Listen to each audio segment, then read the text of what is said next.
I never thought the same hands I once held to teach him how to walk would be the ones to beat me, beating me until I was bleeding on the floor of my own home. My son Andrew broke my nose with his closed fist. He screamed that I deserved to be hit for being a selfish and cheap father. What he didn't know is that behind my supposed poverty, a fortune was hidden that would change everything forever. Before we continue, subscribe and activate the notification bell. We publish new stories every day. Leave your like and tell us in the comments what city and country you are watching from. My name is Nathan Miller. I'm 64 years old, and for the last 20 years, I've lived as a widower who dedicated every dollar of his pension to raising and educating his only son. When my dear wife Helen died in 2004, Andrew was just 12 years old. I perfectly remember that gray November day. I promised her at her grave that I would do everything possible so our son would grow up to be a good man. How wrong I was. For 2 decades, I worked double shifts at the textile factory in a small city outside Chicago, all to pay for his college education. I gave up vacations, new clothes, even the necessary medications for my arthritis, all so Andrew could have a career in business administration. I sold Helen's car. I pawned her wedding ring. I even stopped going to the doctor, all to save every cent I could invest in his future. Andrew graduated in 2019 with honors. He got a decent office job downtown, and I thought I had finally fulfilled my promise to Helen. During these last few years, our relationship had been polite, but distant. He lived in his own apartment with his girlfriend, Patricia Reed, a 9-year-old nurse who worked at City General Hospital. Everything changed on a Sunday in March 2024. Andrew arrived at my modest 2-bedroom apartment in the suburbs. He had a smile I hadn't seen in years. Patricia was with him. She was wearing an engagement ring that shined brighter than all the sacrifices I had made for them. "Dad, we have incredible news," he told me as he sat on my old leather sofa, the one I had bought when he was a teenager. "Patricia and I are getting married in September. We want it to be a perfect wedding, something we'll remember for our whole lives." My heart filled with joy. After so many years of loneliness, I would finally have a complete family again. Patricia seemed like a good girl, polite and hardworking. I had heard nurses made good money, so I thought between the two of them, they could organize a beautiful ceremony. "Congratulations, son," I said, hugging them both. "Your mother would be so proud to see you settling down with such a wonderful woman." But then Andrew's expression changed. His smile became more calculating, colder. "Dad, we need to talk about something important," he said. Patricia nodded beside him. "We've been planning the wedding, and between the venue, the catering, the decorations, the photographer, and everything else, we need $20,000. My world stopped completely. $20,000. That number echoed in my head like a hammer hitting steel. At that moment, I made a decision that would change our lives forever. I decided to lie about my real financial situation, to test my son's true character. "Andrew, my son," I said, my voice trembling, faking a worry I didn't feel. "You know my pension is barely $800 a month, with house expenses, food, medicine. I don't have that kind of money." The reaction was immediate and brutal. "What do you mean you don't have money?" Andrew exploded, getting to his feet. "You've had 20 years to save. What do you spend it all on? What do you waste your pension on?" Patricia, who had been silent until then, joined the accusations. "Nathan, with all due respect, other fathers sacrifice for their children's weddings. My father already promised us $5,000, and he earns less than you. Listen to me," I tried to explain, maintaining my act. "I can help you with $5,000. If you give me a few months to get it together, I'll have to take out a loan." "But $5,000, Andrew yelled, with a fury I had never seen in him. "Patricia, did you hear that? My own father, who says he loves me more than his own life, is offering me scraps for the most important day of my existence." At that moment, seeing the boundless anger in my son's eyes, I knew I had made the right decision to test him. The person in front of me was not the boy I had raised with so much love and sacrifice. He was a stranger who saw me only as a source of money. What neither of them knew is that in my secret account at a major national bank, inherited from Helen, sat $200,000. Money I had kept hidden for 2 decades, waiting for the perfect moment to use it. That moment had arrived, but not in the way Andrew expected. The days following that conversation were a nightmare I never imagined living. Andrew started calling me 3 times a day, each conversation more aggressive than the last. His tone had changed completely. He was no longer my loving son, but a stranger who spoke to me as if I were his employee. Dad, Patricia and I have been calculating the expenses. He told me during one of those phone calls. On a Wednesday afternoon, the La Favorita Hall in the next town over costs $8,000, just for the rental. The menu for 150 guests is another $7,000. The professional photographer we want charges $2,500. The band, another $2,000. And that's not even counting the wedding dress, the flowers, the invitations. I maintained my act of a father worried about money. Son, I understand you want a beautiful celebration, but those numbers are astronomical. Couldn't you do something simpler? Your mother and I got married on $500, and we were very happy. There's the problem, Andrew snapped. You're always comparing everything to your time. Patricia deserves a princess wedding, not the poor ceremony you had with Mom. Those words hurt me more than any physical blow. Helen and I had been so happy at our simple wedding. In the small street John's church, she looked radiant in a white dress her own mother had sewn, and I wore the only suit I owned. But we had been surrounded by genuine love, not materialistic demands.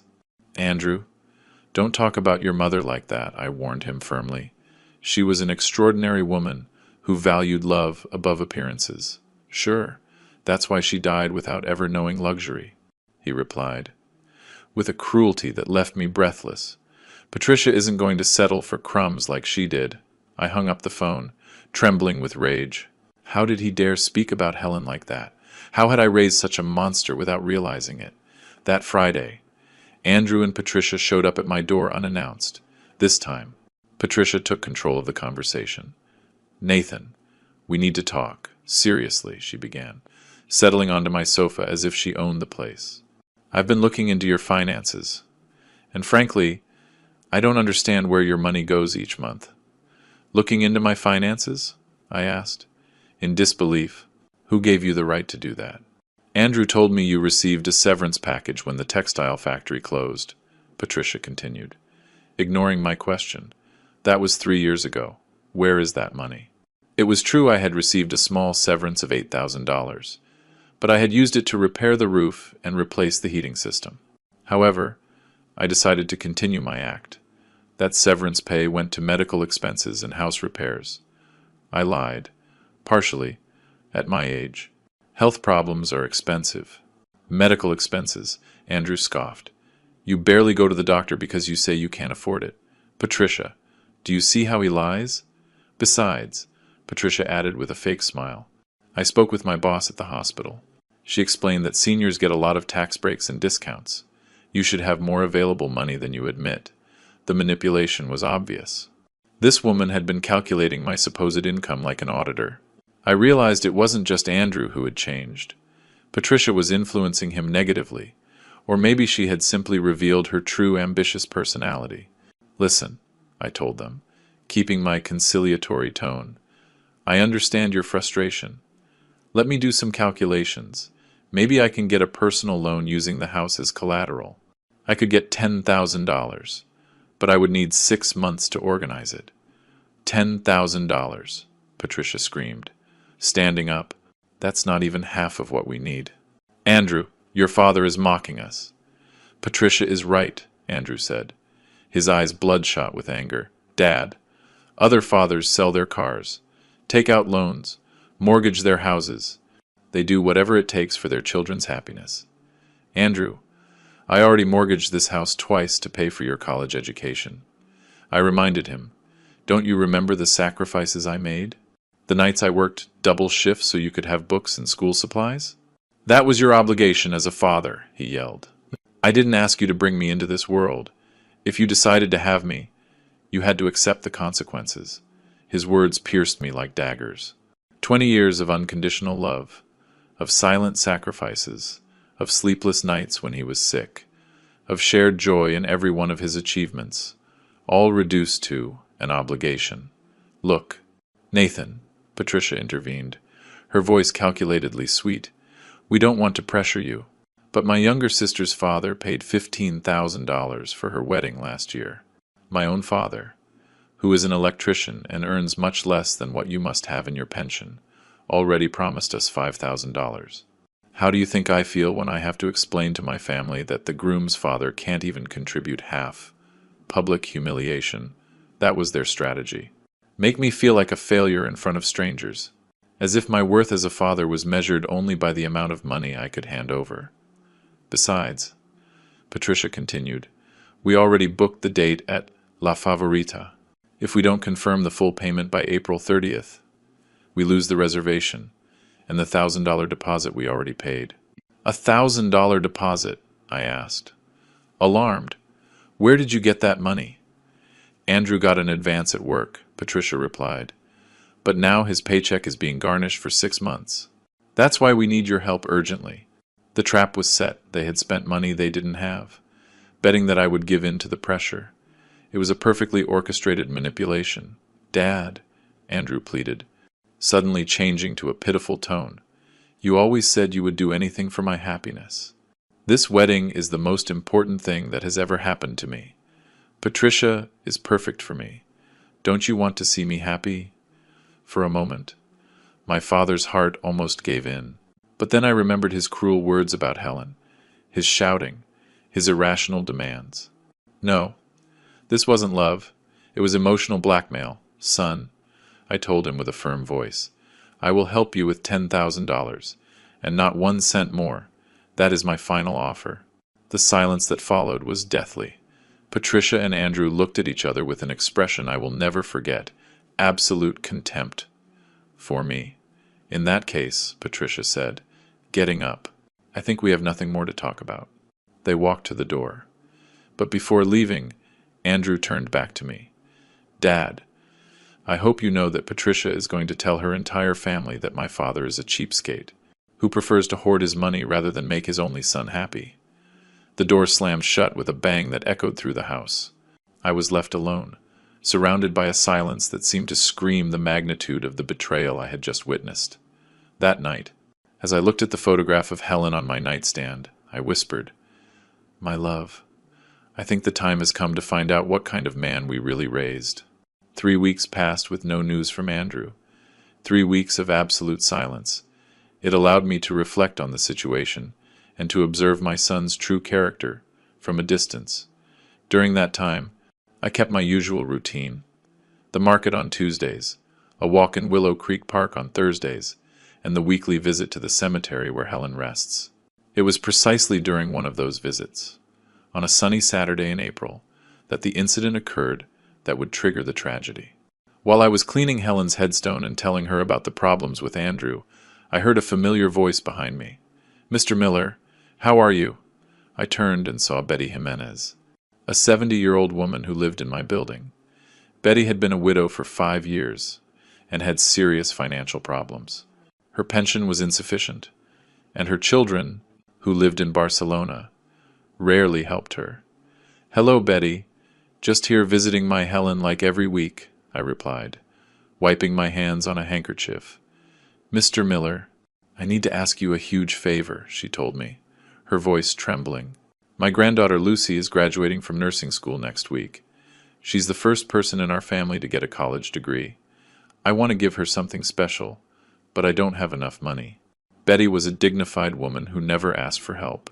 The fact that she was coming to me meant her situation was desperate. What exactly do you need? I asked. Just $1,000. To buy her a tablet she needs for her job at the hospital. I know it's a lot of money, but I could pay you back in installments. $50 a month. I'll sign any paper you want. My heart was moved. Betty reminded me of Helen, a fighter, humble, a woman who valued education above all else. Besides, $1,000 was an insignificant amount compared to the $200,000 I had saved. Betty, you don't need to sign anything or pay me back, I told her. Tomorrow I will give you the $1,000 as a gift for your granddaughter. Consider it an investment in the future of a hard-working young woman.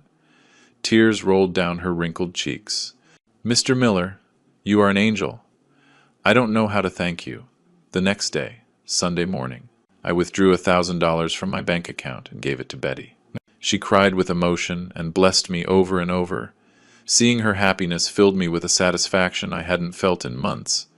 However, that same afternoon, my peace was interrupted by violent pounding on my door. When I opened it, I found Andrew and Patricia. But they weren't alone. They were accompanied by a young man about 25 years old whom I didn't recognize. "Can I know what this means?" I asked them. As the three of them entered without waiting for an invitation, "Dad, this is Kevin Reed, Patricia's younger brother," Andrew said, with a smile that didn't reach his eyes. "He works at the bank where you have your account." My blood ran cold. They had been investigating my bank activity. "Mr. Miller," Kevin began, in a professional but threatening tone, "my sister told me about your financial situation, but it's curious that you withdrew exactly $1,000 in cash yesterday. A considerable amount for someone who claims not to have money for his son's wedding." The betrayal was complete. Not only had they violated my privacy, but they had used professional contacts to illegally spy on me. "How dare you investigate my bank accounts?" I exploded, with a rage I had held in for weeks. "That is illegal. What's illegal is lying to your own son," Patricia replied, brazenly. "We know you withdrew $1,000 yesterday. What did you use it for?" "My finances are my business," I responded firmly. "I don't have to explain to anyone how I spend my own money." "Yes, you do," Andrew roared, moving dangerously close to me. "I am your son. I have the right to know why you prefer to spend your money on other things before helping me on the most important day of my life."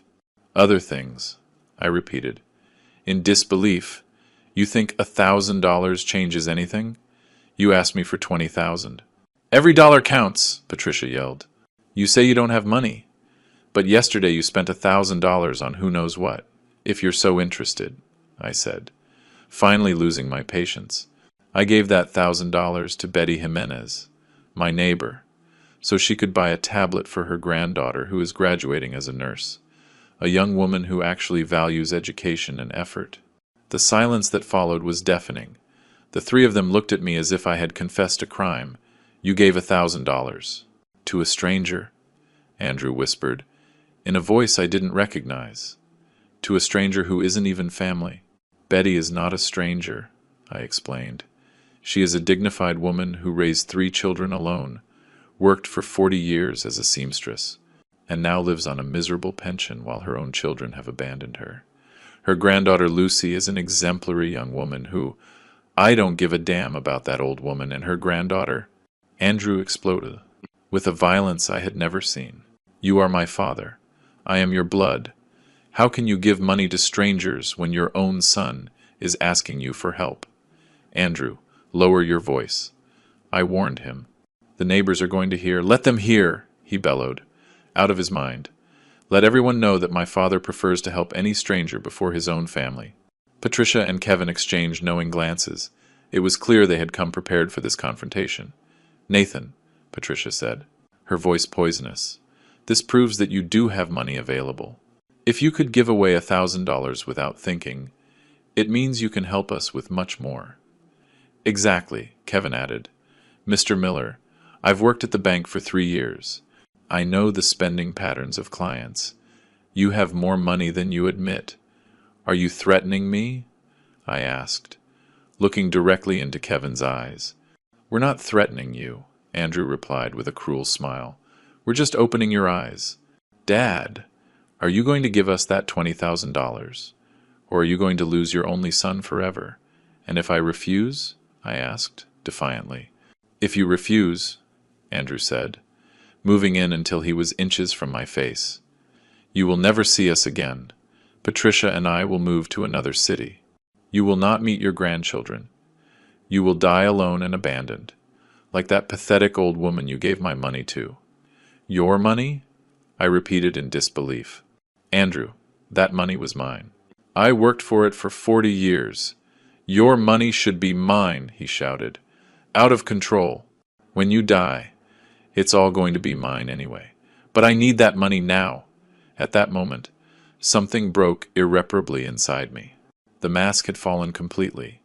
My son didn't see me as a father who deserved love and respect, but as an obstacle between him and an inheritance he considered his by right. I spoke to Andrew with a calm that surprised even me. "Get out of my house right now."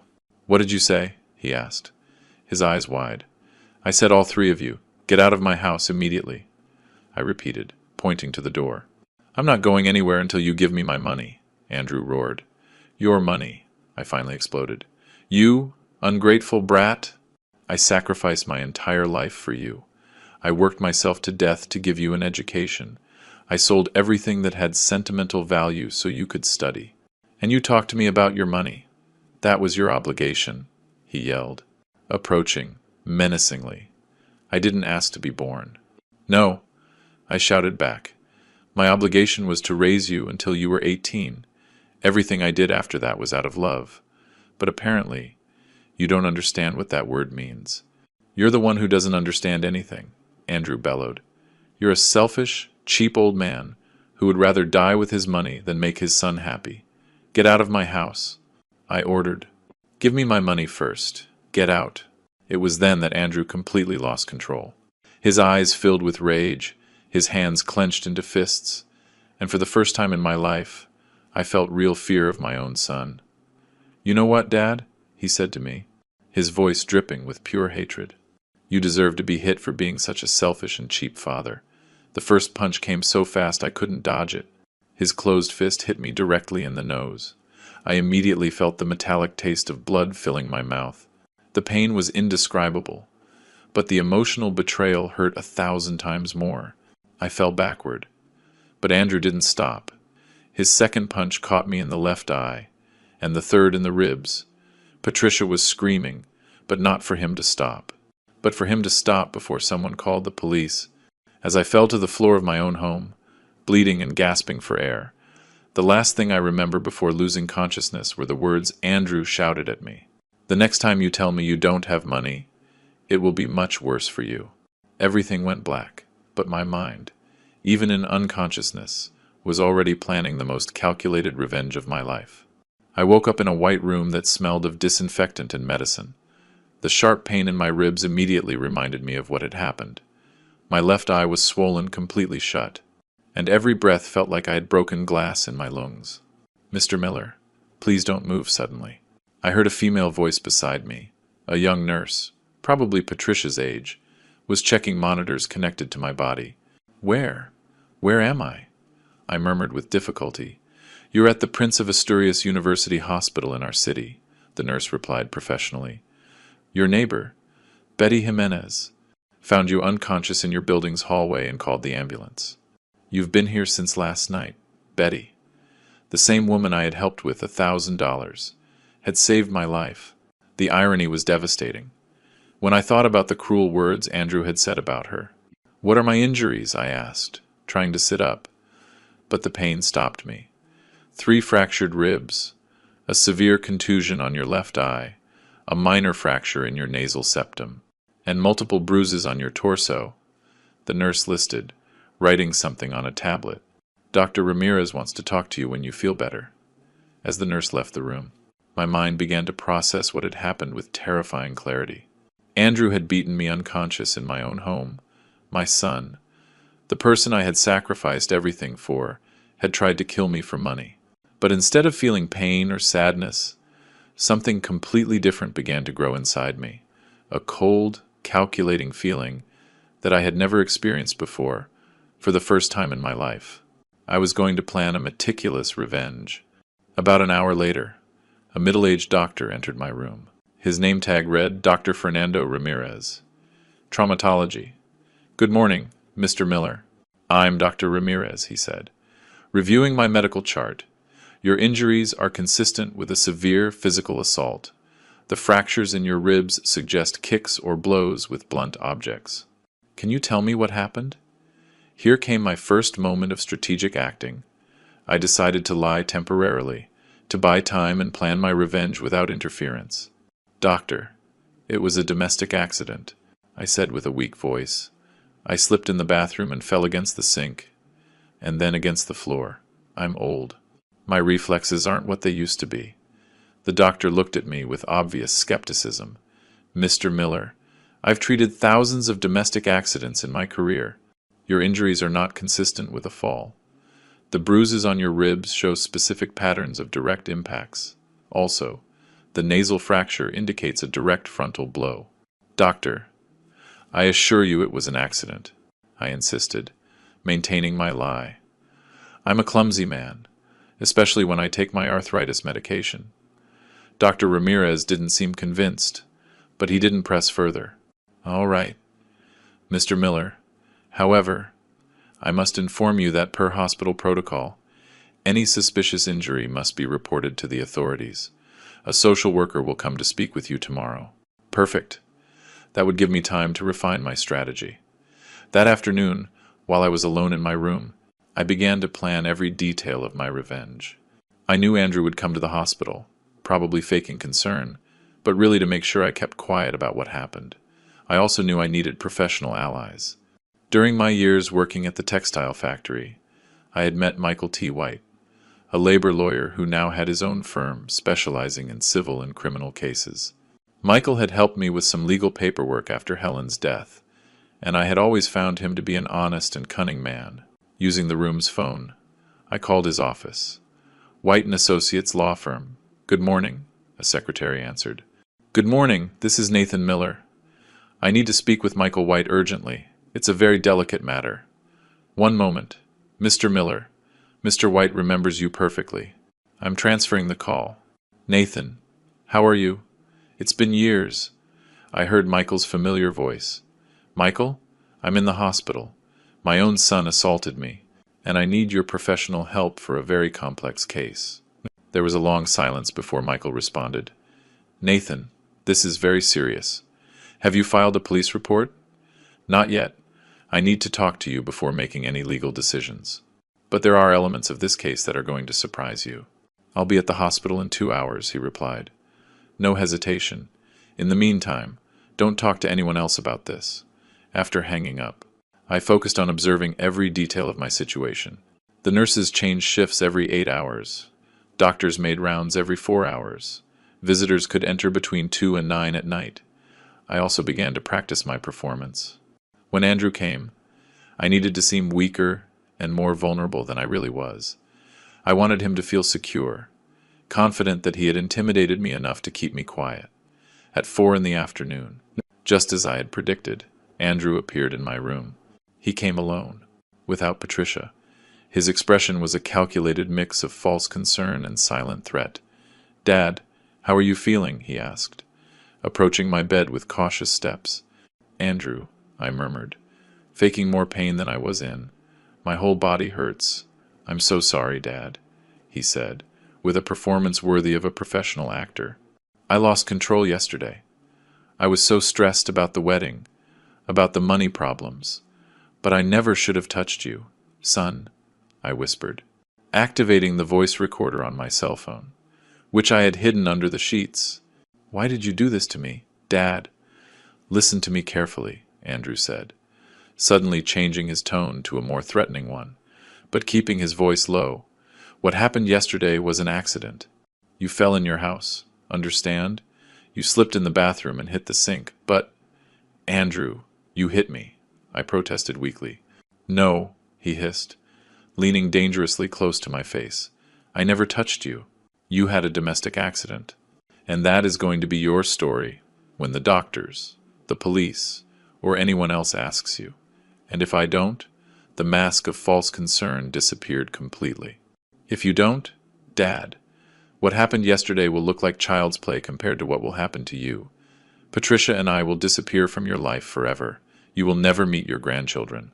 And believe me, I will find a way to make your life hell until the day you die. Andrew, please, I begged, maintaining my act. Besides, he continued with calculated cruelty, who is going to believe you? A 6'4" man accusing his own successful, respected son? Everyone will think you're senile or looking for attention. And the money for the wedding? That hasn't changed, he replied firmly. We still need that $20,000. And after yesterday, I think you've understood how important it is to us. Every word was perfectly recorded on my phone.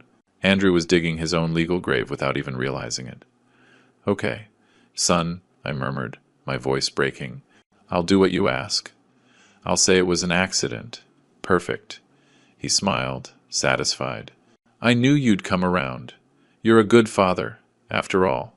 After Andrew left, I waited exactly 30 minutes before calling Michael again.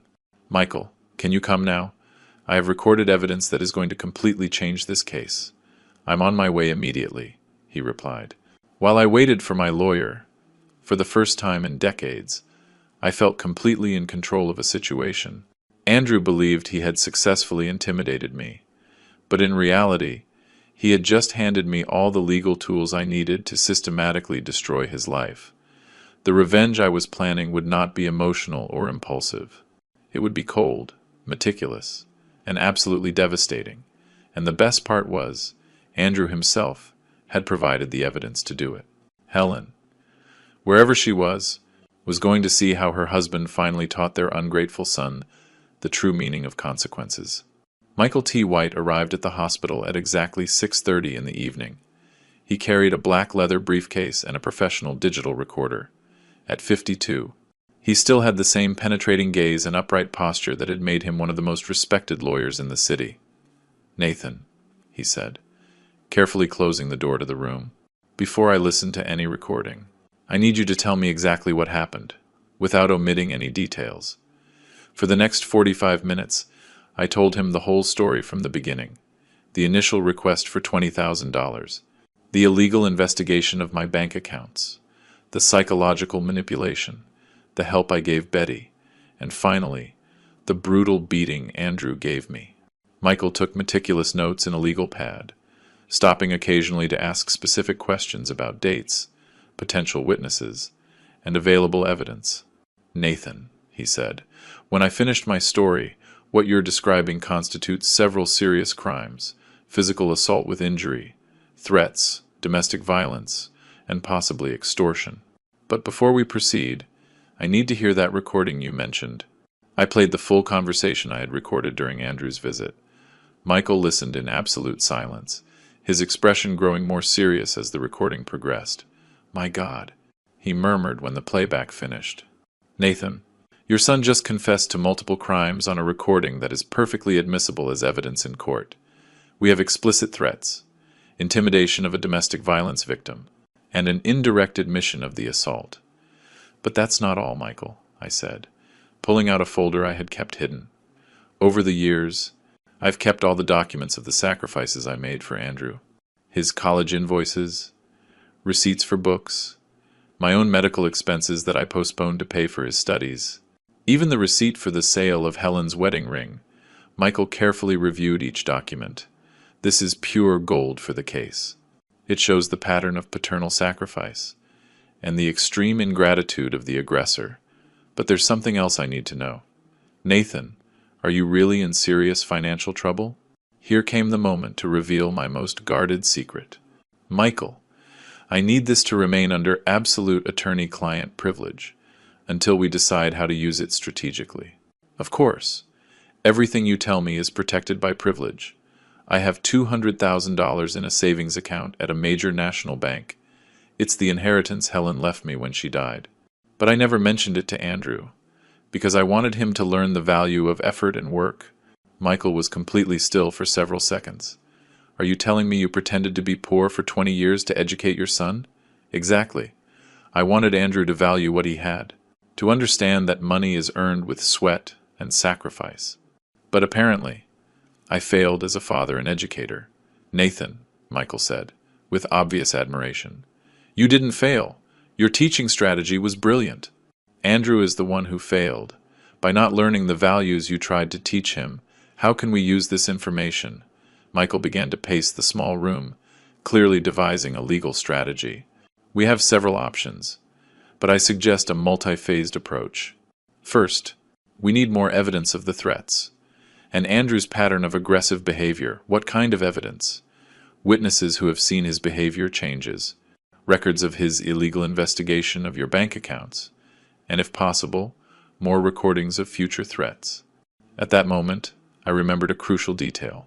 Michael, Betty Jimenez, my neighbor. She heard the entire argument before the assault. She lives in the apartment next to mine, and the walls are thin. She was also the one who called the ambulance. Perfect. We need her official testimony. What else? Kevin Reed, Patricia's brother who works at the bank. He admitted to investigating my bank activity. That is completely illegal under financial regulations. Michael smiled for the first time since he had arrived. Excellent. That gives us another line of legal attack. Violation of banking privacy. Misuse of confidential information. Possible professional misconduct if he used his position to obtain private data. And what do we do about the secret money? That will be our final trump card, Michael explained, organizing his notes. But we need to use it at the perfect moment, to maximize the psychological and legal impact. When would that be? When Andrew is completely legally compromised, when he has lied under oath about his motivations, and when he thinks he has won, then we will reveal that you always had the money he coveted, but that you chose not to give it to him, because his behavior proved he didn't deserve it. The strategy was brilliant, but there was one element that worried me. Michael, what if Andrew decides not to visit me again? What if he just disappears from my life? Nathan, based on the psychological profile you've described, Andrew will be back. Domestic abusers, especially when the victim is an older family member, always return to ensure they maintain control. Besides, he still believes he can get money from you, and if he comes with Patricia, or with more people, even better. More witnesses to his aggressive and threatening behavior. But we need to prepare the scene carefully. Michael took out his professional recorder and placed it on my nightstand. This recorder has 8 hours of capacity and forensic audio quality. Every time someone related to this case comes, you activate it discreetly. Is it legal to record without consent? In our state, recordings made by one party to the conversation are admissible as evidence, especially in cases of domestic violence or threats. You are documenting potential future crimes. When do we file the official complaint?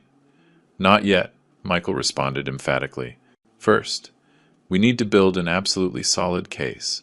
We want that when we file the complaint. It will be impossible for Andrew to escape the consequences. What do I do in the meantime? You are going to continue pretending to be intimidated and willing to give in to his demands. But every conversation, every threat, every manipulation will be recorded. We are building a file that will not only protect you, but will ensure that Andrew faces the maximum possible legal consequences. Michael stood up and packed his documents. Nathan, one more question. After all this, after seeing your son's true nature, are you prepared for the emotional fallout of what we are about to do? Michael, I replied, with a determination I hadn't felt in years. The Andrew I raised and loved died yesterday, when he hit me in my own home. The person who came today to threaten me is a dangerous stranger who just happens to share my last name. Perfect. Then tomorrow I will begin the preliminary investigation. I will discreetly contact Betty Jimenez for her testimony, and I will investigate Kevin Reed's banking irregularities. And what do? You recover. You act like the intimidated victim Andrew thinks you are, and you document every future contact. When we have enough evidence, we will proceed with a lawsuit. It will include criminal charges for assault, threats, domestic violence, and a civil case for damages that is going to cost your son a lot more than the $20,000 he wanted so badly. After Michael left, I was alone in the hospital room, but for the first time in weeks, I felt completely calm. I was no longer the helpless victim of an abusive son. I was now the architect of a legal revenge that would be as meticulous as it was devastating. That night, as I looked out the window at the lights of the city, I remembered the words Helen used to say to me when Andrew was little and misbehaved. Nathan, sometimes, true love requires harsh consequences. I had finally understood, completely, what my wife meant. The next morning, Michael called me with news that exceeded my most optimistic expectations. His voice sounded excited and professionally satisfied. Nathan, the preliminary investigation has revealed information that is going to completely change this case. He told me, Without preamble, can you speak freely now? Yes. I'm alone in the room. What did you discover? First, I interviewed Betty Jimenez this morning. She not only confirms hearing the entire argument before the assault, but she also has very specific details about the threats Andrew shouted at you while you were on the floor. What kind of details? According to Betty, after you lost consciousness, Andrew yelled something at Patricia like, "The next time he refuses to give me my money, I'll break more than just his ribs." She also heard Patricia telling him to calm down because the neighbors might call the police. The information was devastating for Andrew. I had an independent witness who had seen threats after the assault. But that's not all, Michael continued. I contacted a friend of mine who works in the compliance department at Bank of America. I explained the situation confidentially. And he confirmed that Kevin Reed did indeed access confidential information from your account without legal authorization. That has consequences for him. Serious consequences. Violation of the Data Protection Act, misuse of confidential banking information, and possible professional misconduct. Kevin Reed could face anything from administrative sanctions to criminal charges, in addition to the immediate loss of his job. And what do we do with that information? We are saving it as additional ammunition. When we confront Andrew and Patricia with the evidence, we will also include the legal consequences Kevin is facing. That will pressure Patricia to reconsider her loyalty to her fiancé. While I was talking to Michael, a nurse came in to inform me that I would be discharged the next day. But I would have to return for weekly checkups for the next month. Perfect, Michael told me. When I told him about the discharge, I need you to go home and act normally. Andrew is going to come by to verify that you are sticking to your story about the domestic accident. What do I do when he comes? Continue to act like the intimidated victim, but keep the recorder activated at all times. We need more evidence of his pattern of threatening behavior. That afternoon, just as we had predicted, Andrew appeared in my hospital room. This time he was accompanied by Patricia, and they both brought flowers and a box of chocolates, obviously to create the appearance of concerned family members in front of the medical staff. "Dad, we're so happy to hear you're being discharged tomorrow," Andrew exclaimed. "With a performance worthy of a movie award. We were so worried about your accident." I discreetly activated the professional recorder Michael had left. "Yes, son, it was a very foolish fall. You know how clumsy I am. Nathan?" Patricia intervened with false sweetness. "Andrew and I have been talking about what happened before your accident. We realize we were very hard on you about the money for the wedding." "Oh, yes?" I asked, faking hopeful surprise. "Yes, Dad," Andrew continued. "We understand your financial situation is complicated, so we've decided to lower our expectations." "What do you mean?" Patricia spoke up. "We've recalculated the wedding expenses. We can have a more modest celebration with just $15,000 instead of $20,000. The $5,000 reduction sounded generous on the surface, but it was still an amount they believed I couldn't easily afford. "Son, that's still a very high amount for me," I told them, maintaining my act. Andrew got closer to my bed and lowered his voice, but not low enough to prevent the recorder from capturing every word. "Dad, listen to me. After what happened the other day, I think we both understand the situation. I need that money by September. It's not $20,000. It's $15,000. That's my final offer. And if I can't get it?" I asked, trembling. "Dad," Patricia told me, with a smile that didn't reach her eyes, "I'm sure you can find a way. Maybe by selling some things from the house, or asking for a loan using the property as collateral. You could even," Andrew added, "sell some of Mom's jewelry that you have stored away. I'm sure it's worth several $1,000s. The mention of Helen's jewelry provoked a genuine anger in me that I had to control carefully. How dare he suggest I sell the only tangible memories I had of my wife? "Andrew, your mother's jewelry has immeasurable sentimental value," I protested weakly. "Dad," he replied coldly, "Mom doesn't need them anymore. But I need this money to build my future with Patricia. Besides," Patricia added, "I'm sure your wife would have wanted you to make any sacrifice for your son's happiness." The emotional manipulation was disgusting, but perfect for my legal purposes.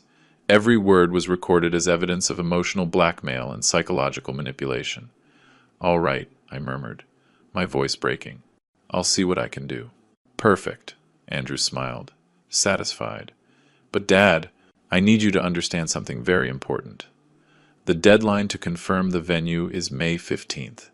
That gives us exactly 3 weeks. And if I don't have it by then..." Andrew's expression hardened immediately. "Dad, I'd rather not think about that possibility. After your accident, I think we both know how clumsy you can be when you get nervous or stressed." The threat was crystal clear. If I didn't get the money, I could have another accident. "Andrew is right," Patricia added. "Domestic accidents are very common in older people, especially when they are under a lot of pressure." After they left, I immediately called Michael to inform him about the new recording. "Nathan, this is pure gold," he told me. "After listening to the full playback, we have veiled but clear threats, emotional blackmail, psychological manipulation, and now a specific deadline that we can use strategically." "How?" "We are going to use these 3 weeks to build an absolutely solid case. While they think you are desperately looking for $15,000, we will be preparing a legal trap that will completely destroy their lives." "What kind of trap?" "I'm going to contact a private investigator to discreetly document Andrew and Patricia's lifestyle.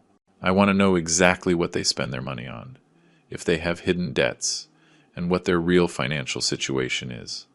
"Why is that important?" "Because I suspect the urgency for wedding money isn't the only reason. There's something else they're hiding, and when we find it, we will have even more ammunition against them." That night, as I prepared to go home the next day, I reflected on how far this situation had come. In less than a week, I had gone from being a father trying to teach his son the value of money, to being the victim of a physical assault, and finally, to becoming the architect of a meticulously planned legal revenge. But the most revealing thing was, I no longer felt emotional pain for the loss of my relationship with Andrew. The person who had hit me and threatened me was not my son. He was a dangerous stranger who shared my DNA, but who had lost all right to my fatherly love. The next day, when I returned to my home, I noticed that someone had cleaned the bloodstains from the living room floor. It was probably Betty, trying to erase the evidence of the trauma she had witnessed. But the real evidence, the recordings, the testimonies, and the legal strategy we were building, those remained intact and were growing every day. Andrew thought he had me completely under control. He didn't know that every threat, every manipulation, every cruel word was being meticulously documented. For the trial that would change our lives forever, the countdown to his destruction had begun, and he himself was providing all the tools to make it possible. A week after I returned home, Michael summoned me to his office with news that exceeded all my expectations. The private investigator he had hired, a former police officer named Robert Castle, had discovered information that would completely transform our case. "Nathan, sit down, because what I'm about to tell you will change everything we thought we knew about Andrew and Patricia," Michael said, organizing a series of photographs and documents on his desk. What did they discover? Andrew has a secret online gambling addiction that he has been hiding not only from you, but also from Patricia. He started showing me some bank statements. In the last 8 months, he has lost approximately $17,000 on sports betting sites and virtual poker. The revelation left me completely stunned. $17,000? Where did he get that money? That's the most worrying part, Michael continued. He took out 3 different personal loans using fake income documents. He claimed to earn triple what he actually makes at his job. That means Andrew doesn't need $15,000 for a lavish wedding. He needs it desperately to pay off gambling debts that are suffocating him financially. The threats from the lenders have begun, and he is in a truly dangerous situation. Robert Castle, the investigator, intervened, showing me a series of photographs. "Mr. Miller, these images were taken last week. Your son regularly meets with 2 men that our police contacts identified as loan sharks, debt collectors for illegal loans. The photographs showed Andrew intense conversations with threatening-looking individuals in a mall parking lot. His body language betrayed fear and desperation. Does Patricia know any of this?" I asked. Absolutely nothing, Michael replied. According to our investigation, Patricia genuinely believes Andrew's financial problems are solely due to wedding expenses. He has been systematically lying to her for months. What else did you discover? Robert Castle consulted his notes. Patricia has been bragging at work about the expensive wedding they're going to have. She has told her fellow nurses that the groom's father is paying for everything, and that she is going to have the most elegant celebration at the hospital. The irony was devastating. Patricia was building her social reputation on a lie Andrew had created, while he actually needed the money to save his life from loan sharks. But there's more, Michael added, with a smile that promised even more shocking revelations. Kevin Reed, Patricia's brother who violated your banking confidentiality, also has serious problems. What kind of problems? Our contact at the bank confirmed that Kevin has been under internal investigation for 3 months for irregularities in handling confidential client information. Your case is not the only one. There are at least 5 similar complaints. What does that mean for him? It means he is going to be fired immediately, when the bank completes its investigation, probably within the next 2 weeks. In addition, he will face criminal charges for systematic violation of banking privacy. The web of lies and illegal behavior was much more extensive than I had imagined. Not only was Andrew guilty of assault and threats, but he had also dragged his future in-laws into criminal activities. Michael, how do we use all this information strategically? We are going to set a perfect trap, he explained, organizing the documents in chronological order. When the May 15th deadline they set arrives, you are going to call Andrew and Patricia for a meeting at your house. What kind of meeting? You are going to tell them you have the money, but that you want to talk about the terms of the loan. During that conversation, we are going to confront them with all the evidence we have collected. Robert Castle added, we will have hidden cameras recording the entire confrontation, and I will be monitoring from Betty's apartment to ensure your physical safety. And after, Michael smiled, we are going to simultaneously file a criminal complaint for assault, threats, and extortion, a civil lawsuit for damages, and we are going to hand over all the information about Kevin's banking irregularities to the proper authorities. But I want something more, I told them, with a determination that surprised me. I want Patricia to know exactly what kind of man Andrew is, before it's too late for her. Are you sure? Michael asked. Patricia actively participated in the threats and psychological manipulation against you. Yes, but she did it based on Andrew's lies. She believes I'm being selfish with money I don't really have. She doesn't know that Andrew is a gambling addict who is using her to pay off dangerous debts. Robert Castle nodded. Mr. Miller is right. Patricia is also a victim of Andrew's manipulations. She deserves to know the truth before she marries him. Perfect, Michael concluded. Then we will modify the strategy. During the confrontation on May 15th, we will gradually reveal all of Andrew's lies in front of Patricia. First, the gambling debts. Then, the threats against you. And finally, I continued, I will reveal to them that I always had the money they needed, but I decided not to give it to them, because their behavior proved they didn't deserve it. The following days were a strange mix of anxiety and anticipation. Andrew called me every 2 days to check on my progress in getting the money, and each conversation was more threatening than the last. Dad, I hope you're taking the deadline seriously, he told me during one of those calls. Patricia is already nervous because we haven't confirmed the venue, and I'm starting to lose patience with you. Son, I'm doing everything I can, I would reply, maintaining my act of a desperate father, but getting $15,000 isn't easy at my age. Dad, don't make me remind you what happened last time you told me something was difficult, he threatened, with a coldness that chilled my blood. Every threat was perfectly recorded on the recorders Michael had installed on my phone and in my house. The Tuesday before the deadline, Betty visited me to thank me again for the help with her granddaughter. During the conversation, she revealed a detail that would add even more drama to the final confrontation. Mr. Miller, I don't know if I should tell you this, but on Monday I saw your son Andrew talking to some very rough-looking men in the building lobby. She told me, clearly concerned. What kind of conversation? I couldn't hear everything, but one of those men told him something like, You have until Friday to bring the full amount, or the consequences will be permanent. Your son looked terrified. Mr. Miller, the information confirmed our suspicions. The loan sharks were pressuring Andrew with serious threats, and he was transferring that pressure to me through violence and emotional blackmail. Betty, would you be willing to testify about what you saw and heard? Of course, Mr. Miller, after how you helped me with Lucy. I would do anything for you. That night, as I mentally reviewed all the elements of our strategy, I realized we had built an absolutely devastating legal case. I had recordings of direct threats, testimonies from independent witnesses, evidence of bank fraud, documentation of a gambling addiction, and proof of systematic psychological manipulation. But more importantly, I had the trump card that would change everything. The $200,000 I had kept secret for 20 years, waiting for the perfect moment to use it as a life lesson. The moment had arrived. In 3 days, Andrew would discover that he had destroyed his relationship with his father, his future marriage, his professional career, and his freedom, all for money that had always been available, if he had only proven he deserved it. Justice, sometimes, has a sense of drama so perfect, it seems like fiction. May 15th arrived with a persistent rain that seemed to foreshadow the storm about to break in my house. At 6 p.m., as we had agreed, Andrew and Patricia knocked on my door, with a punctuality that betrayed their desperation.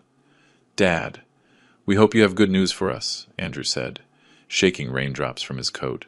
His smile was tense, and I could see the deep dark circles under his eyes, betraying sleepless nights.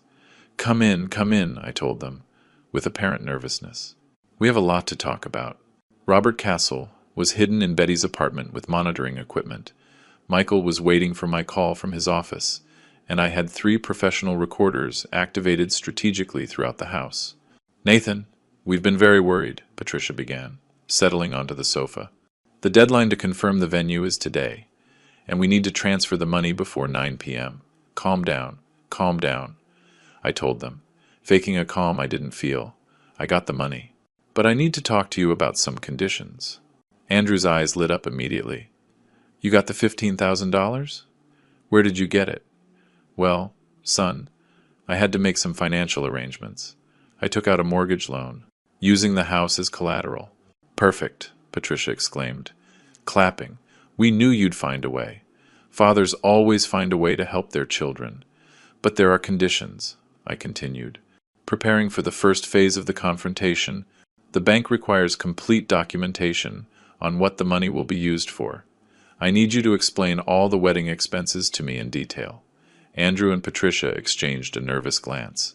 "What kind of documentation?" Andrew asked. "Invoices for the hall, catering quotes, contracts with vendors. Everything must be justified, because if I don't pay the loan back on time, I could lose the house." "Dad, why are you making things so complicated?" Andrew protested, with growing irritation. "We told you we needed $15,000 for the wedding. Don't you trust your own son?" "Of course I trust you, Andrew. But after what happened a few weeks ago, after my accident, I'm a little nervous about money issues." Patricia leaned forward. "Nathan, we understand your caution, but we really need that money today. The venue is already reserved. We've paid deposits to several vendors." "What vendors?" I asked, feigning innocence. "Could you show me the receipts?" "Receipts?" Andrew stammered. "Dad, we don't carry receipts around with us. It's just that, you see." I continued my act. The bank also asked for information about the groom's financial situation. They had to do a basic credit check. The silence that followed was telling. Andrew turned visibly pale, and Patricia looked at him with growing confusion. "Credit check?" Patricia asked. "Why do they need that?" "Well, Patricia," I explained, "when a retiree applies for such a large loan, the bank investigates if there's a risk that the final beneficiary could assume the debt in case of problems." "What do you mean by that?" Andrew asked, his voice trembling. "Andrew, the bank discovered some irregularities in your credit history." Patricia turned to her fiancé. "Irregularities? What is your father talking about?" It was the perfect moment to begin the gradual reveal. "Patricia, did you know Andrew has 3 active personal loans? totaling $17,000. What? Patricia shouted, jumping up from the sofa. Andrew, what is your father talking about? Dad, I don't know what you're talking about, Andrew lied. Desperately. That's confidential information the bank can't disclose. You're right, son. The bank didn't tell me. But a private investigator did. I pulled out the folders Michael had prepared and placed them on the coffee table. Patricia, here are bank statements, online betting records, and photographs of Andrew meeting with loan sharks. Patricia took the documents with trembling hands. As she read, her expression changed from confusion to disbelief and finally to absolute fury. $17,000 on sports betting. She read aloud, online poker? Andrew, what the hell is this? Patricia, let me explain, Andrew began, but she cut him off violently. No, don't explain anything. You've been lying to me for months. You told me we needed money for the wedding, but you really need money to pay gambling debts. Patricia, please, calm down, Andrew pleaded. Calm down, Andrew? You've put our future at risk. For an addiction you hid from me. It was then I decided to add more fuel to the fire. Patricia, there's something else you need to know. The men Andrew is meeting with are not legal lenders. They are illegal loan sharks, who have threatened permanent consequences if he doesn't pay by Friday. Permanent consequences? Patricia whispered, in horror. Andrew, are you in physical danger because of these debts? Andrew could no longer maintain his lies. Patricia, yes, I have some problems with gambling, but this will all be fixed when my father gives us the money for the wedding. The wedding! Patricia screamed, out of her mind. There is no wedding. Andrew, I am not marrying a lying, gambling addict, who has been deceiving me for months. Patricia, please, don't do this. We can fix this together. Together? You didn't trust me enough to tell me about your problems, but you trusted me enough to manipulate your father and get money. Andrew turned to me in desperation. Dad, give them the money. You can see Patricia is going to leave me if I don't fix this now. Oh, now you need me? I asked him, with a calm that contrasted with the emotional chaos in the room. After beating me unconscious, after threatening me repeatedly, after calling me selfish and cheap. Dad, please, Andrew begged, falling to his knees. I'm sorry for everything. I was desperate. The loan sharks are going to kill me if I don't pay. Patricia, who had been watching this pathetic plea, turned to me. Nathan, your son hit you? Physically? Patricia, didn't he tell you about my domestic accident? I took out my phone and played one of the recordings, where Andrew clearly admitted the threats and the assault. Patricia's voice trembled as she listened. My God, Andrew, did you really hit your father? Patricia, he refused to help me. I was desperate. There is no excuse for hitting your father, Patricia roared. How could you do that to the man who raised you alone after your mother died? It was then that I decided to reveal my final trump card. Patricia, there is something else you both need to know. I got up and walked to my desk, where I took out the bank statements from my secret account. What is that, Nathan? Patricia asked. Patricia, these are the statements from a savings account I've maintained for 20 years, an inheritance from my wife Helen that I never mentioned to Andrew. I showed them the document. In this account, there are exactly $200,000. The silence was deafening. Patricia took the paper in disbelief, while Andrew was completely paralyzed. $200,000? Patricia whispered. Nathan, you had this money the whole time? Always. For 20 years. I pretended to have financial difficulties, to teach Andrew the value of work and effort. I wanted him to learn that money is earned, not demanded. You had $200,000? Andrew exploded, getting to his feet. And you let me beg? You let me get desperate? You let me get to the point of hitting you? Andrew, I replied, with a calm that surprised me. You chose to hit me. You chose to threaten me. You chose to call me selfish and cheap. I just tested your character, and you failed miserably. Patricia stood up from the sofa. Andrew, this is over. I am not marrying you. I cannot be with someone who lies to his father, who hits him, and who lies to me. Patricia! No! Andrew cried. Dad, give her the money. You can fix this. Give her $15,000 and Patricia will stay with me. No, Andrew, I told him firmly. I am not giving you 1 cent. And tomorrow morning, all these documents, recordings, and evidence will be given to the police and the court. Andrew's expression changed from pleading to homicidal rage. You're going to report me? Your own son? I am going to report an abuser, who happens to be my biological son, but who lost all right to call himself my family. That was the last straw for Andrew. The fury that erupted in Andrew's eyes was more intense than anything I had ever seen. His hands clenched into fists. His breathing quickened. And for a moment, I thought he was going to hit me again, this time in front of Patricia. You damn son of a bitch, he roared, advancing toward me. You ruined my life. Over a stupid psychological experiment. But Patricia got between us. Andrew, don't you dare touch him. Get out of the way. Patricia, this manipulative bastard deserves to have every bone in his body broken if you take one more step toward your father. I will call the police myself. Patricia shouted, with a determination she hadn't shown before. Now you're defending him? Andrew bellowed. In disbelief, he tricked us both.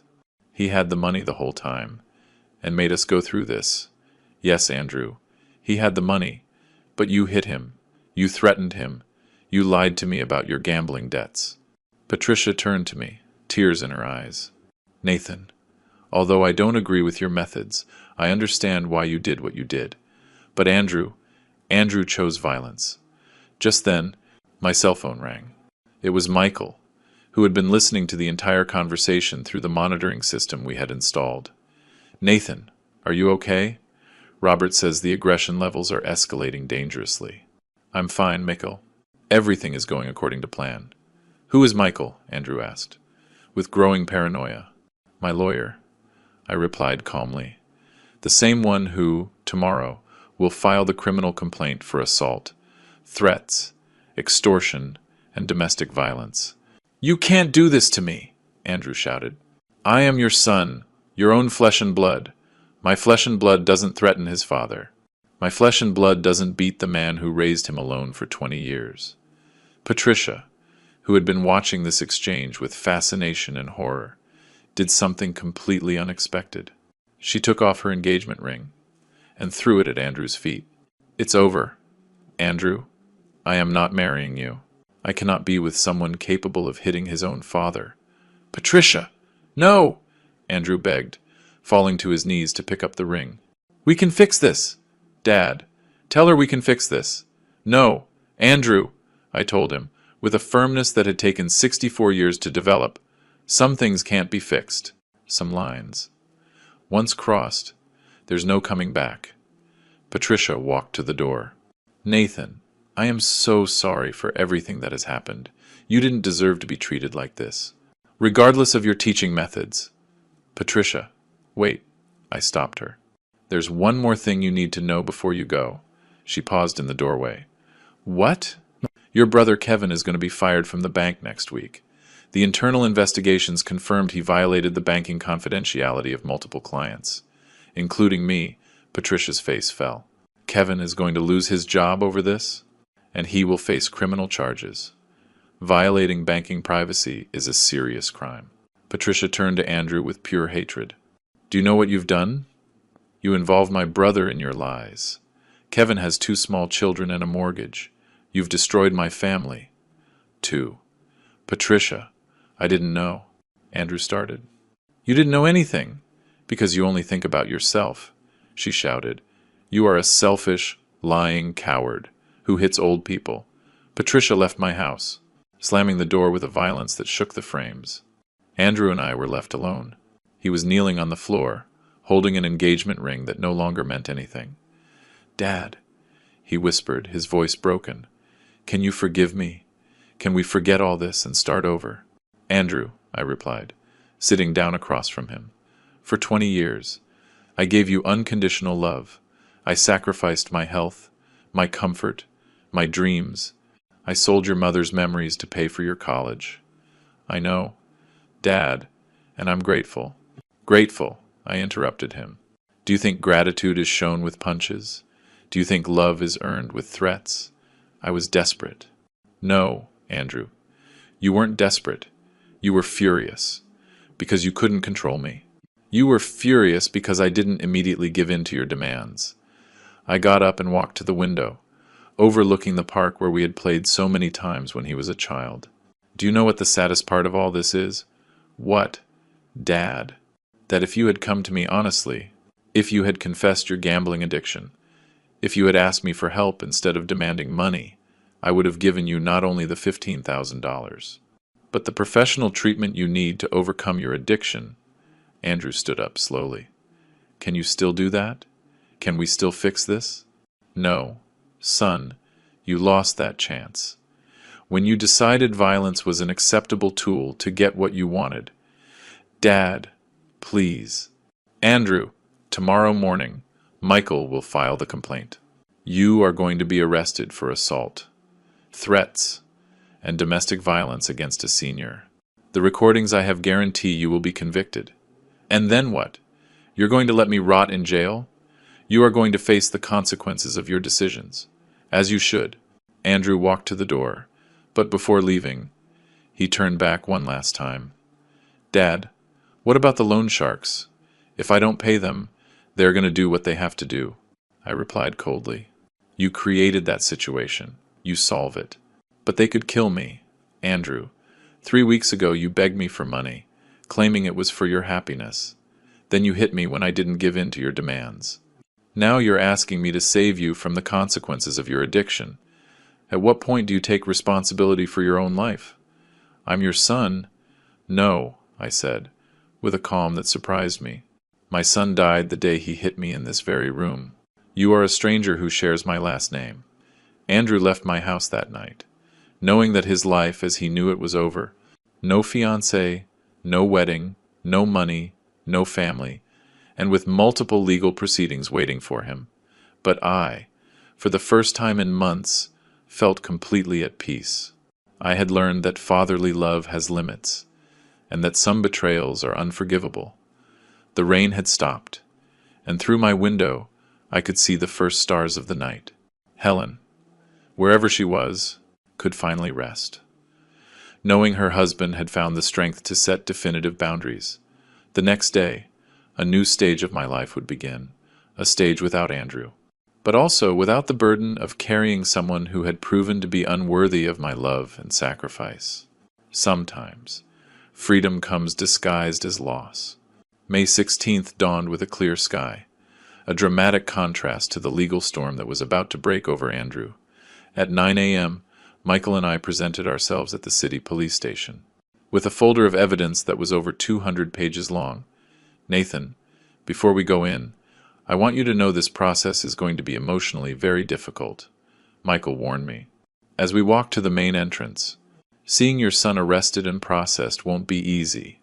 Regardless of what he's done, Michael, I made this decision after much reflection. Andrew needs to learn that actions have consequences, especially when those actions include violence against an elderly family member. Detective Linda Reynolds, a woman about 40 years old, with 20 years of experience in domestic violence cases, received us in her office. Her expression grew more serious as she reviewed our evidence. Mr. Miller, in my 2 decades working these cases, I have rarely seen such complete documentation, she commented, examining the recordings, photographs, and testimonies. The threats are clearly recorded, the physical assault is medically documented, and the witness testimonies are consistent. Detective, what is the procedure? Michael asked. We are issuing an immediate arrest warrant for assault with injury, grave threats, domestic violence, and extortion. Based on the severity of the evidence, I will request he be denied bail. Why no bail? I asked. Mr. Miller, your son demonstrated an escalating pattern of violence. The recordings show explicit threats to repeat the assault if you did not meet his demands. That makes him a danger to your safety. 3 hours later, we received the call we had been waiting for. Andrew had been arrested at his office, in front of all his colleagues. The impact on his professional reputation was immediate and devastating. "Mr. Miller, Detective Reynolds informed me by phone. Your son has requested to speak with you. He says he has important information that could change the case." "What kind of information?" "He prefers not to say until he speaks with you directly. Are you willing to visit him in the holding cell?" Michael advised me to accept. "Nathan, anything he says during that conversation can be used as additional evidence. Besides, I want to see how he reacts when he faces the real consequences of his actions." An hour later, I found myself in front of Andrew, in a visiting room at the station. He was sitting behind a metal table, in handcuffs, wearing the orange jumpsuit of a detainee. His eyes were red. He had clearly been crying. "Dad," he said, his voice broken, "thank you for coming." "Andrew, the detective says you have important information." "What is it, Dad?" "I want to confess everything. I want to admit to everything I did and accept the consequences. But I need to ask you for something." "What?" "The loan sharks came to my apartment last night. They destroyed my furniture and told me I have until Sunday to get the full amount, or they will find me when I get out of here." "And what do you want me to do?" "Dad, I know I don't deserve anything from you after what I did, but could you pay my gambling debts? Not for me, but so they don't kill me when I get out of jail." The request was so absurd. It almost made me laugh. "Andrew, are you really asking me to use my money to save you from the consequences of your own bad decisions?" "Dad, I know, it's a lot to ask after I hit you. But it's $17,000. For you, it's money you won't even miss." "Andrew, do you hear what you're saying? You hit me, you threatened me, you tried to manipulate me psychologically, you destroyed your relationship with Patricia, you ruined Kevin's career. And now you're asking me to rescue you from a situation you created, but they are going to kill me. Dad, Andrew, for 20 years. I taught you that decisions have consequences, apparently. You never learned that lesson. So you're just going to let them kill me. I am going to let you face the consequences. Of betting money you didn't have, of taking out illegal loans, and of choosing violence as a method of conflict resolution." Andrew slumped in his chair. "Dad, can you at least forgive me? Can you tell me you still love me, even if you won't help me?" His question took me by surprise. For weeks, I had been so focused on the legal revenge that I hadn't fully processed the emotional side of the situation. "Andrew," I said, after a long pause, "for 64 years, love has been the motivating force of all my decisions. I loved your mother until her last breath. I loved you from the moment you were born. And now I have learned that true love sometimes requires harsh consequences. I love you enough not to rescue you from a situation you created. Does that mean you forgive me? It means I understand you were a desperate young man who made terrible decisions. But understanding is not the same as forgiving, and forgiving is not the same as rescuing. Can we ever have a normal relationship again?" "Andrew, you beat your 64-year-old father unconscious because he wouldn't give you money. That action created an irreparable fracture in our relationship. So we'll never be father and son again? Biologically, we will always be father and son. Emotionally, that relationship died the day you chose violence. When I left the station that afternoon, Michael informed me about additional developments. "Nathan, the investigation has expanded more than we expected," he said, reviewing documents in his car. "The police discovered that the lenders Andrew got involved with are part of a loan shark ring that has been under investigation for months." "What does that mean for the case?" "It means Andrew can become a protected witness. If he cooperates with the investigation against the illegal loan ring, that could significantly reduce his sentence. And if he doesn't cooperate, he will face the full sentence. Between 3 and 5 years in prison for aggravated assault on a senior, plus fines, and a permanent restraining order." That night, while I ate dinner alone in my home, I reflected on the extraordinary events of the last few weeks. I had gone from being a victim of domestic violence to being the architect of a legal revenge that had completely destroyed my son's life. But for the first time in months, I felt no guilt or remorse. I felt a deep peace. That came from knowing I had set definitive boundaries against unacceptable behavior. The phone rang, interrupting my thoughts. It was Patricia. "Nathan, can I talk to you? There's something important I need to tell you. About Andrew. And about me." "Of course." "Patricia." "What is it?" "I'd rather talk in person. Can I visit you tomorrow afternoon?" "Sure. Is everything all right?" "Let's just say I've discovered things about Andrew that go far beyond the gambling debts. Things that will significantly impact the legal case." After hanging up, I stared out the window at the nightlights of my neighborhood. Tomorrow would bring new revelations, but tonight I felt completely calm, knowing I had made the right decisions. Sometimes justice arrives slowly, but when it does, it is absolutely relentless. Patricia arrived at my house the next day, at exactly 4 in the afternoon, but she was accompanied by an older woman I didn't immediately recognize. Her expression was serious, and she carried a folder similar to the ones Michael used for important legal documents. "Nathan, I'd like you to meet my mother, Linda Reed," Patricia told me as they entered. "She wanted to meet you personally after everything that has happened." Linda Reed was a woman about my age, with perfectly gray hair, and a look that denoted decades of facing difficulties. Her presence commanded immediate respect. "Mr. Miller," Linda said, extending her hand, "I am so sorry for what my for what my family put you through, but after what Patricia told me yesterday, I needed to come personally to apologize, and to inform you of something that will completely change this case." "What is it?" I asked, offering them a seat in the living room. Patricia opened her folder and took out a series of documents. "Nathan, after our confrontation the other day, I decided to investigate everything related to Andrew on my own. What I discovered is much worse than any of us imagined." "Worse in what way?" "Andrew doesn't just have gambling debts. He has also been systematically scamming the elderly for the last 8 months. The revelation left me completely stunned." "Scamming the elderly? How?" Linda Reed spoke up. "Mr. Miller, my son Kevin, before he was fired from the bank, confessed something terrible to me.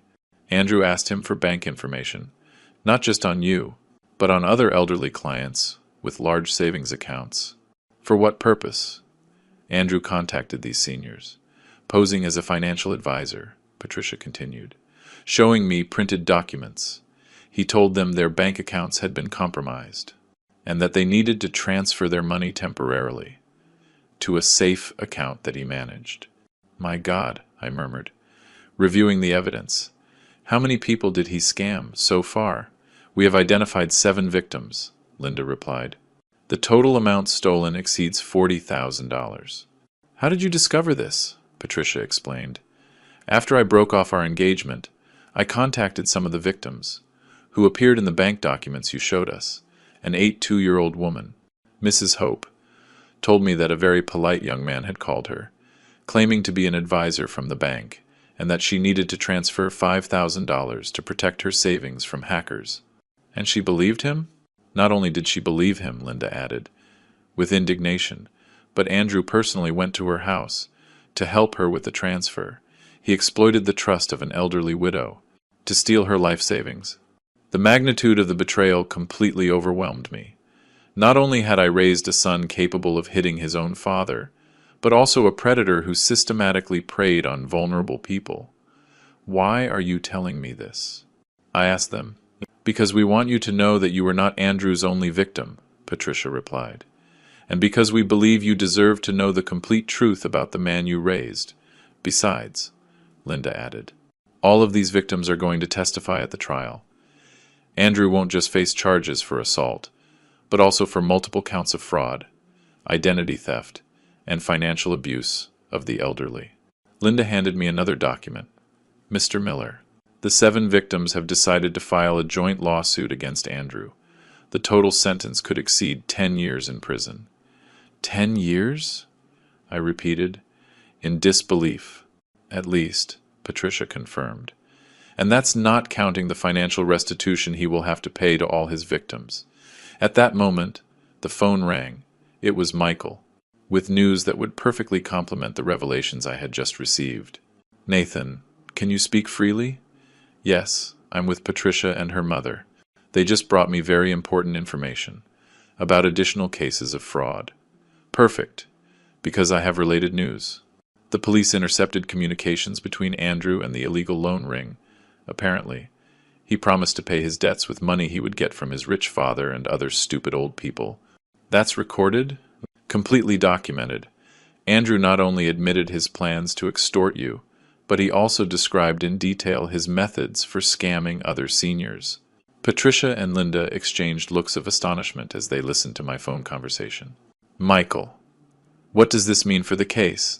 It means Andrew is going to face federal charges for organized fraud against the elderly. The district attorney is considering classifying it as racketeering, due to the systematic pattern of his scams. After hanging up, I sat in silence for several minutes, processing the magnitude of what I had discovered. The son I had raised with so much love and sacrifice was not just a domestic abuser, but a predator who specialized in victimizing the elderly. Mr. Miller, Linda said gently, I know this must be devastating for you, but there's one more thing you need to know. What else could there be? Patricia and I have been talking to the other victims. They all agree on one thing. Andrew constantly mentioned to them that he had learned about financial responsibility from his father, who was a very hard-working and honest man. What do you mean? He used your reputation and the values you taught him as a manipulation tool, Patricia explained. He told his victims he came from an honorable family, that his father had taught him to help older people with their finances. The irony was brutal. Andrew had twisted every lesson of honesty and integrity I had tried to teach him, turning them into weapons to victimize the most vulnerable. Patricia, I said, why did you decide to help me with this? You could have just walked away from this whole situation. Because you didn't deserve any of what Andrew did to you, she replied with determination, and because the other victims deserve justice. Too, Linda added, Mr. Miller, my son Kevin made a serious mistake by violating banking confidentiality, but he did it while being manipulated by Andrew. When we discovered the full truth about the scams, we understood that Kevin had also been a victim of manipulation. 3 weeks later, I found myself in the courtroom, surrounded by the 7 other victims and their families. The case had attracted media attention, due to the systematic nature of the scams and the assault against an elderly family member. Andrew entered the room in handcuffs, wearing a suit he had probably bought with stolen money. His appearance had changed dramatically. He had lost weight, he had deep dark circles, and his hair was completely unkempt. When our eyes met, I saw something I hadn't seen before in his eyes. Genuine remorse. But it was far too late. The judge, the Honorable Fernando Sanchez, read the charges. Aggravated assault on a senior, grave threats, domestic violence, multiple counts of fraud, identity theft, and association with an illegal loan ring. The sentence was devastating. 8 years in prison. Full restitution of all stolen funds plus interest. A permanent restraining order from all victims. And a ban on managing bank accounts for 10 years after his release. When the judge asked if he had anything to say before being taken to prison, Andrew turned to me. Dad, I am so sorry for everything I did. I know I don't deserve forgiveness, but I want you to know that the values you taught me were right. I twisted them because of my own selfishness and cowardice. I did not respond. Some apologies come far too late. 6 months later, as I organized the documents to donate my $200,000 to the National Foundation for Elderly Protection, I reflected on everything I had learned. I had raised a son with unconditional love, but without firm boundaries. I had confused protection with permissiveness, and affection with a lack of consequences. But I had also learned that it is never too late to set boundaries, to demand respect, and to protect not only my own dignity, but that of other vulnerable people like me. Helen, wherever she was, could finally rest, knowing her husband had found the strength to do the right thing, even if it was the hardest thing he had ever done in his life. Sometimes, true love requires decisions that seem cruel, but are necessary, and sometimes the greatest lesson a father can give his son is to allow him to face the full consequences of his actions. Andrew would learn that lesson over the next 8 years. I had already learned that my value as a person did not depend on rescuing someone who had chosen to be my abuser. The story ends here, but the lesson will continue forever. If you liked this story, support us with a like, subscribe to the channel, and leave your opinions in the comments. To hear the next story, click on the box that appears on the left. Thank you for joining us.